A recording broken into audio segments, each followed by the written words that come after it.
Agora, a meditação de hoje. Eu te convido a abrir a palavra de Deus na carta de Paulo aos Gálatas, capítulo 2, versículos 15 a 21. O tema da mensagem de hoje é justificação, obra exclusiva de Deus para o seu exclusivo povo. Justificação, obra exclusiva de Deus para o seu exclusivo povo. Gálatas capítulo 2, do versículo 15 ao versículo 21. Diz assim a palavra de Deus: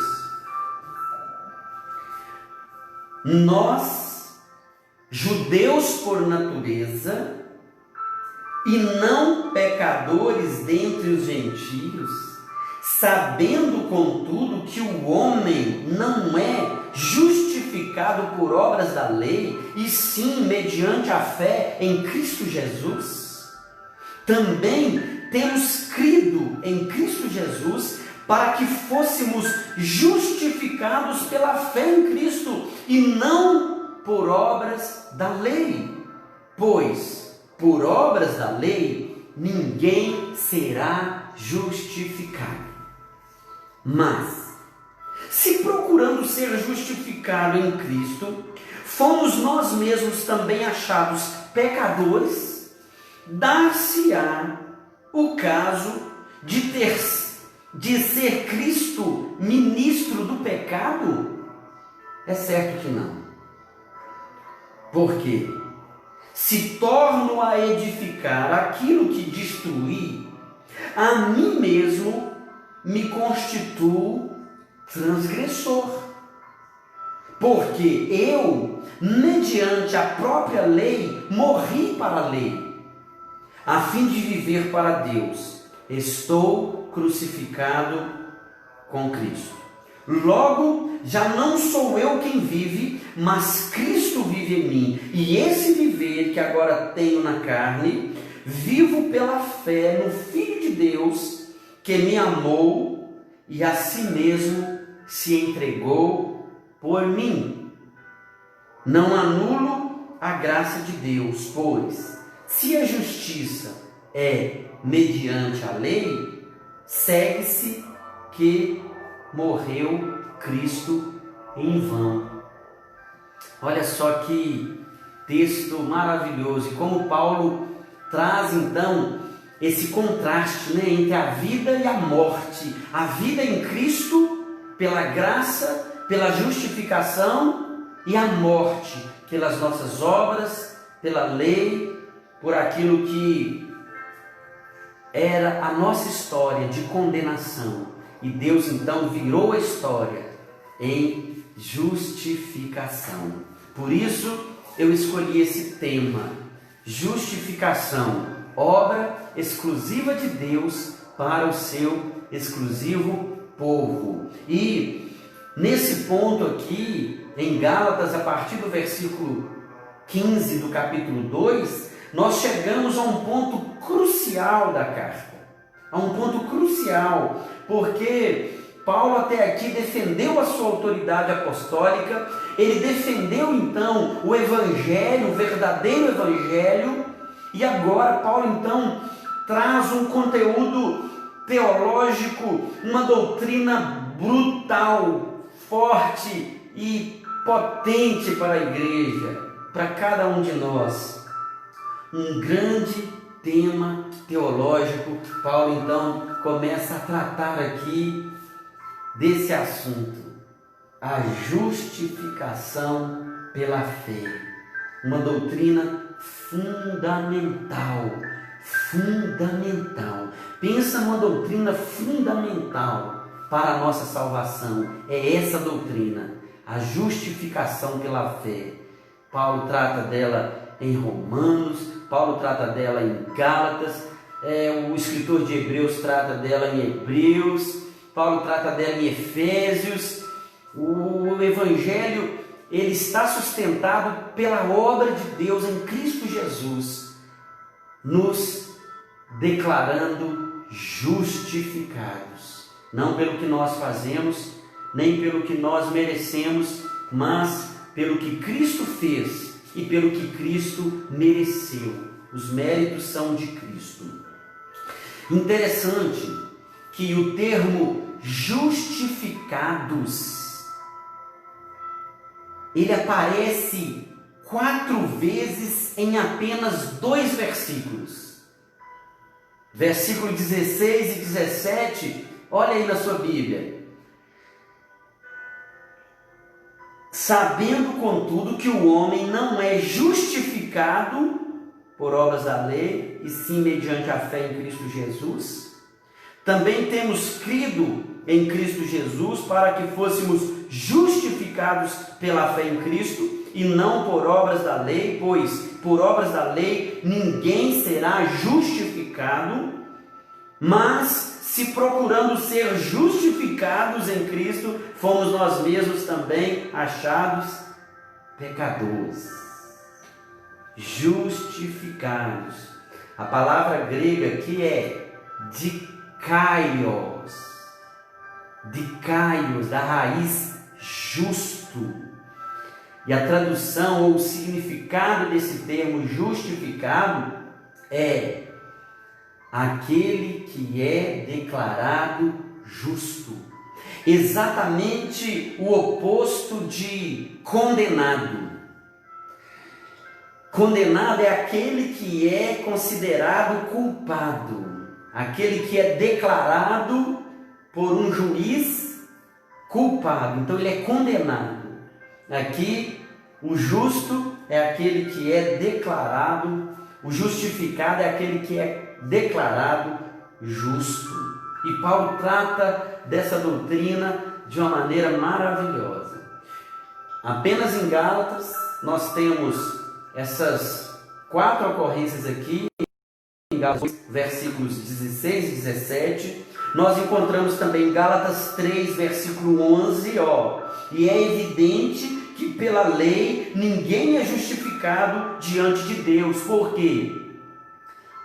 Porque o justo viverá pela fé. Paulo está repetindo o que está em Abacuque, Paulo está repetindo o que ele mesmo outrora viria a dizer em Romanos capítulo 1, versículo 16 e 17. O justo viverá pela fé. Gálatas 3:11, Gálatas 3:24 também, olha aí, de maneira que a lei nos serviu de aio é aquele que conduz, para nos conduzir a Cristo, a fim de que fôssemos justificados por fé. A fim de que fôssemos justificados por fé. Então, como já dissemos, Gálatas é a primeira carta que Paulo escreveu de todas as cartas que ele escreveu. Essa é a primeira. Logo, estamos diante da primeira vez que Paulo tratou do tema da justificação, da doutrina da justificação pela fé. Justificados, pois, mediante a fé, temos paz com Deus por meio do nosso Senhor e Salvador Jesus Cristo. A justificação pela fé é a doutrina fundamental, é a doutrina central do cristianismo. Ela esvazia qualquer mérito humano para a salvação. Ela esvazia qualquer tentativa de obras humanas para a nossa justificação. Ninguém jamais pode compreender verdadeiramente o cristianismo e viver o verdadeiro cristianismo sem compreender antes esse assunto, esse tema, essa doutrina, a justificação pela fé. A doutrina da justificação pela fé, ela distingue, ela separa o cristianismo de todas as outras religiões. Todas as outras religiões.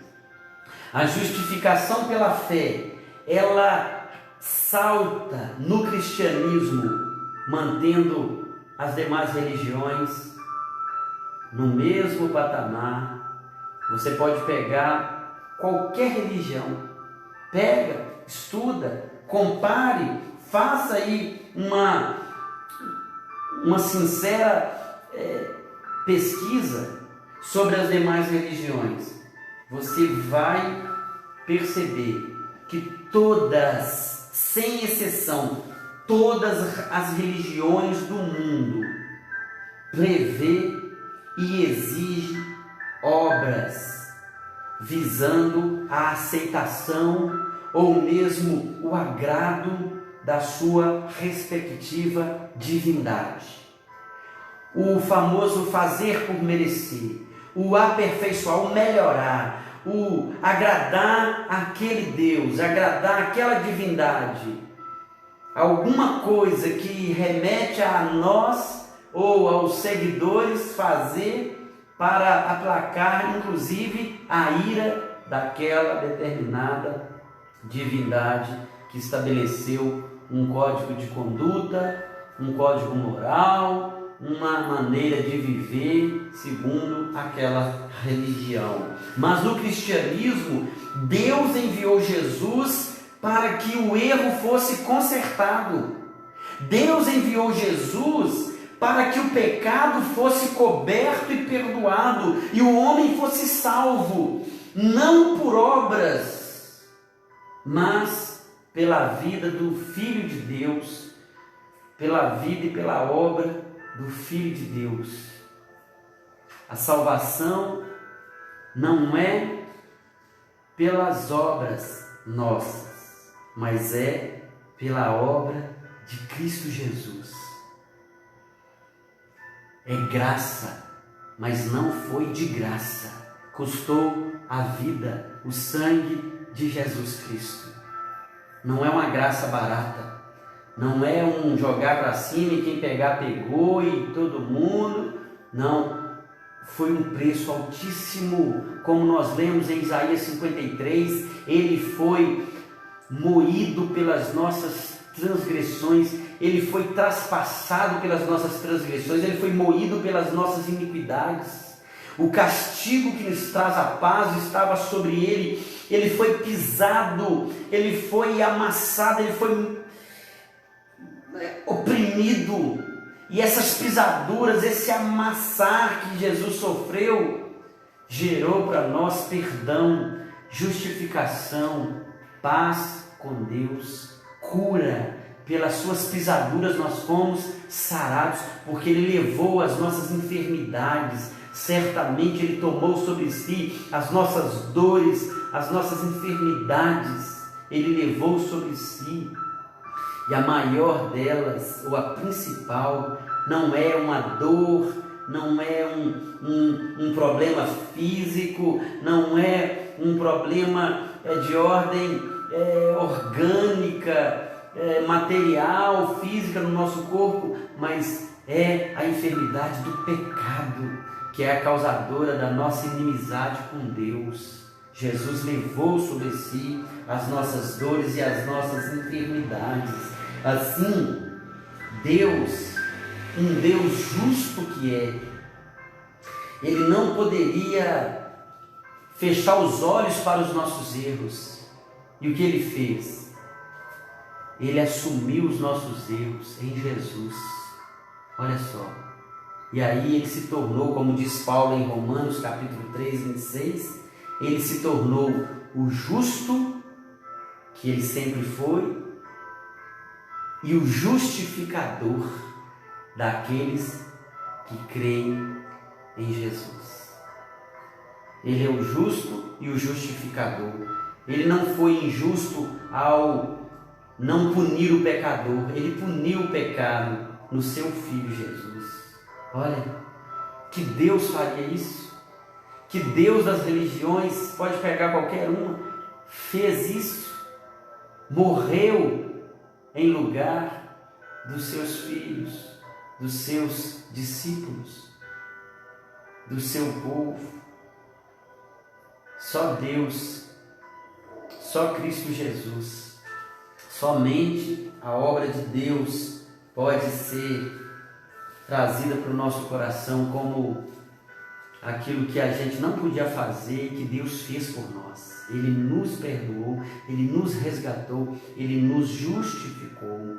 Paulo diz aqui no versículo 16, que a gente leu, ele diz assim: o homem não é justificado por obras da lei, e sim mediante a fé em Cristo Jesus. Também nós temos crido em Cristo Jesus para que fôssemos então justificados pela fé em Cristo e não por obras da lei, pois por obras da lei ninguém seria justificado. Isso significa que a justificação, ela é um ato da livre graça de Deus. É um ato exclusivo. Se fosse nossas obras, seria um processo, pois dependeria se fizermos tal obra ou quantas obras faríamos, para que pudesse ser um processo, na medida que você vai fazendo, e aí você vai sendo então aperfeiçoado, você vai sendo justificado um pouquinho cada dia, por cada obra que você faz. Não. Deus prova o seu amor para conosco pelo fato de ter Cristo morrido por nós, sendo nós ainda pecadores. Não depende do que a gente faz, mas do que Cristo fez. Não é o imperativo, faça, faça, faça, suba ao monte, jejue 40 dias, fique sem comer, fique sem beber, faça, faça. Não é imperativo, é indicativo, é o que Cristo já fez.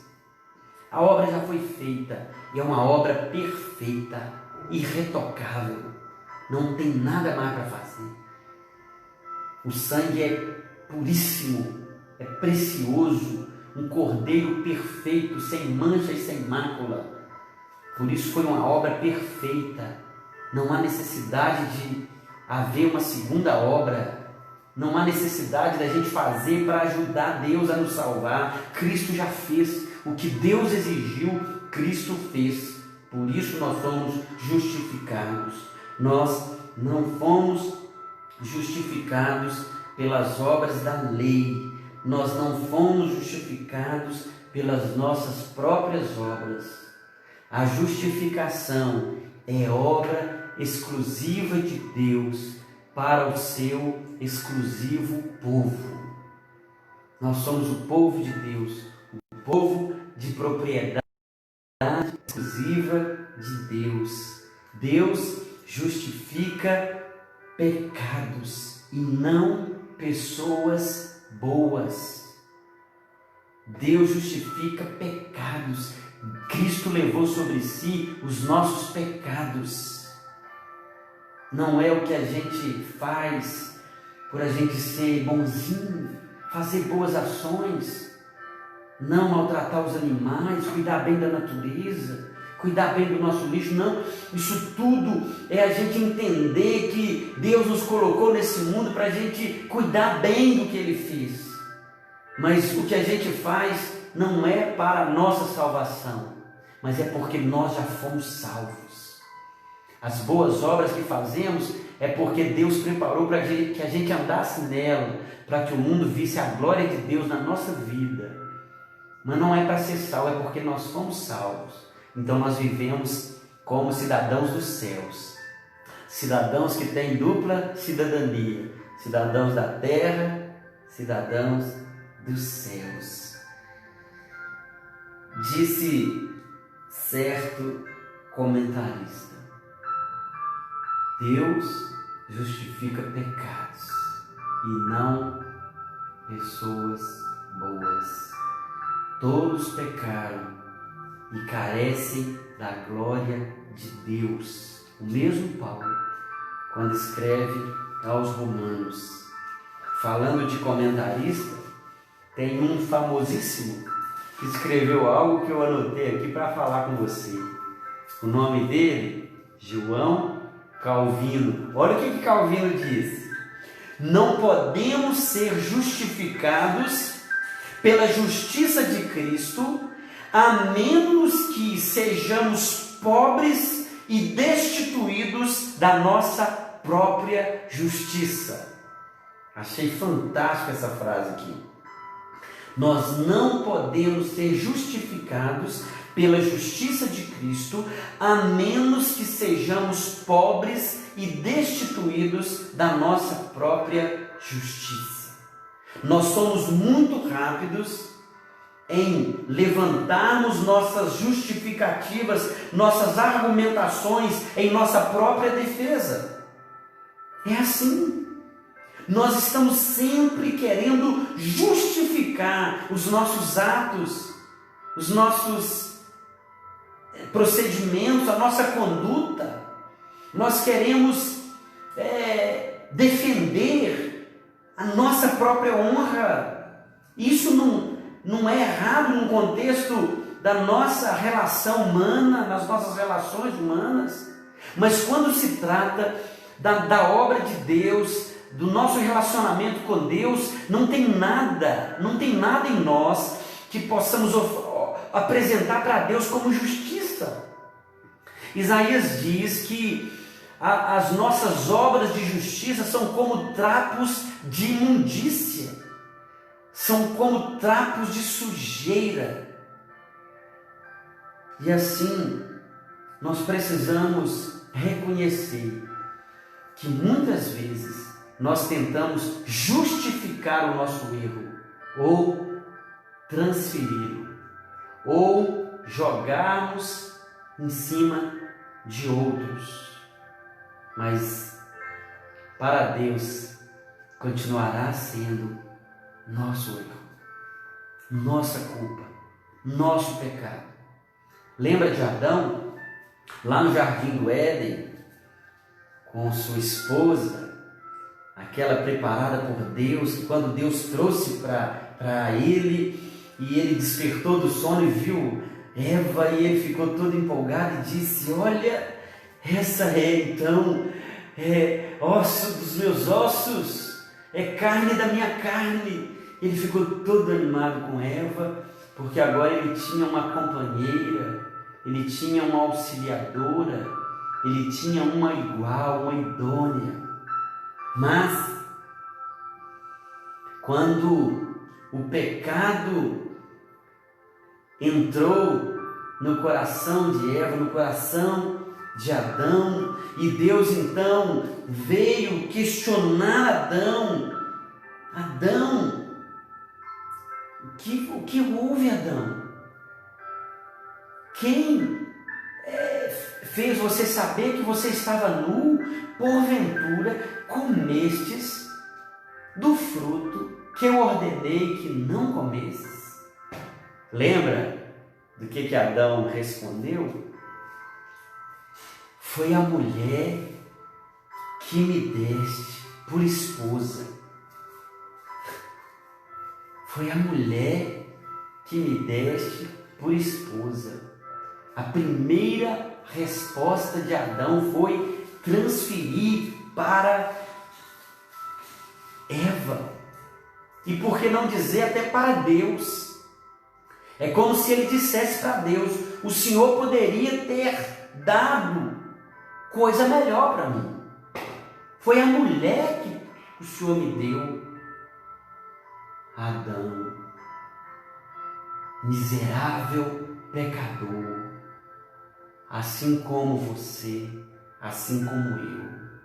O que é interessante nesse assunto de justificação, trazendo para a narrativa do primeiro pecado, trazendo para a narrativa de Gênesis capítulo 3, Adão tentou justificar a si mesmo, culpando a sua esposa, culpando até mesmo a Deus. Mas antes de ser questionado por Deus, tem algo interessante com relação à atitude de Adão. Ele tentou justificar a si mesmo, ou ele tentou resolver o problema do seu jeito. Abra lá em Gênesis capítulo 3. Olha o que diz aí em Gênesis capítulo 3, no versículo 6 e no versículo 7. Vendo a mulher que a árvore era boa para se comer, agradável aos olhos e árvore desejável para dar entendimento, tomou-lhe do fruto e comeu, e deu também ao marido, e ele comeu. Versículo 7. Abriram-se então os olhos de ambos, e percebendo que estavam nus, coseram folhas de figueira e fizeram cintas para si. O relato continua. Deus então vai confrontar o pecado de Adão, de Eva. Deus então vai trazer então aquela palavra, de consequência do pecado, as maldições que tomaram, o homem, a mulher, a terra, a natureza que geme por causa do pecado. Mas o que é interessante é que Adão tentou resolver o problema de qualquer jeito. Diz o texto que ele cozeu, não sozinho, cozer, ou seja, mulher. O que nós fizemos? Olha nós pelados agora aqui, largados e pelados no jardim, Que vergonha! Vamos resolver isso aqui, mulher? Vamos costurar umas folhas aqui, umas plantas. Vamos tentar cobrir isso aqui. Vamos resolver esse problema. Ninguém vai saber. Vamos colocar aqui um mato, aqui, vamos esconder aqui, vamos dar um jeito. E nós pensamos em Adão, nós pensamos no primeiro casal, nós pensamos na narrativa de Gênesis, mas nós precisamos reconhecer que assim também nós fazemos todos os dias. Quando erramos, muitas vezes nós corremos para fazer uma folha, para cozer uma folha, para costurar um pedaço de pano, um retalho, para esconder o que nós fizemos. Achamos que podemos dar um jeito para tudo, cobrimos o nosso erro e conseguimos estragar mais ainda. Cada vez que a gente encobre, o estrago vai ficando maior ainda. Cada vez que a gente tenta resolver do nosso jeito, vai ficando pior ainda o nosso estado. Só o sangue de Jesus pode cobrir os nossos erros e os nossos pecados. Deus providenciou que um animal fosse morto ali. E Deus então cobriu com pele para mostrar que sem derramamento de sangue não há remissão de pecados. Não adianta costurar folhas de mato, não adianta se esconder no mato, não adianta fugir. Como diz o salmista no Salmo 139, para onde me ausentarei da tua face? Para onde fugirei da tua presença? Se subo aos céus, lá estás. Se faço a minha cama no mais profundo abismo, lá estás também. Se tomo as asas da alvorada e me detenho nos confins dos mares, ainda ali me haverá de guiar a tua mão e a tua destra me susterá. Porque tu não me sondas. Tu me sondas e me conheces, sabe quando me assento e me levanto, de longe penetras os meus pensamentos, esquadrinhas o meu andar e o meu deitar, e conhece todos os meus caminhos. Ainda a palavra não me chegou à língua, à boca, e tu, Senhor, já a conheces toda. Tu me cercas por trás e por diante, e sobre mim pões a mão. Um Deus que nos sonda, que nos conhece, mas Ele faz isso com amor. Ele não faz isso para nos manter aflitos, desesperados, amedrontados. Ele faz isso com amor. Ele nos guia, Ele nos orienta na jornada. Mas nós não podemos ficar correndo de um lado para o outro, tentando ser Deus. A gente mesmo ser o nosso próprio Deus, o nosso próprio Salvador. A gente mesmo resolver os nossos problemas, nós não damos conta. É por isso que Deus enviou Jesus, porque é pelo que Cristo fez que nós somos justificados. A justificação pela fé nos leva a uma certeza. Primeiro, aliás, há mais de uma certeza, né? Primeiro, que ela é obra exclusiva de Deus, é obra de Deus.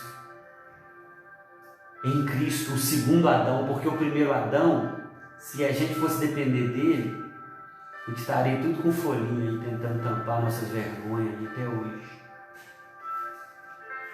E aumentando a nossa própria condenação. Mas o segundo Adão, ele morreu por nós, para cobrir a nossa vergonha, para nos justificar, para nos redimir, para limpar toda a sujeira que o pecado causou, o pecado que a nossa própria mão manuseou, que o nosso próprio corpo se entregou. Cristo veio para nos limpar. A certeza de que a obra é exclusivamente de Cristo, e a certeza de que nós morremos para a lei. Paulo fala muito sobre isso aqui. Nós morremos para a lei, nós morremos para o pecado, nós morremos para a velha vida. E esse assunto nós vamos tratar na próxima semana. Você não pode perder. Nós vamos tratar sobre isso. Estou crucificado. Agora que eu fui justificado, essa justificação se dá nessa consciência de que Cristo morreu, logo nós morremos. Já não sou eu quem vive. Olha aqui, Gálatas 2:20. Já não sou eu quem vive, mas Cristo vive em mim. Já estou crucificado. Na semana que vem nós vamos tratar da sequência desse estudo sobre justificação, a nossa morte, a vida de Cristo.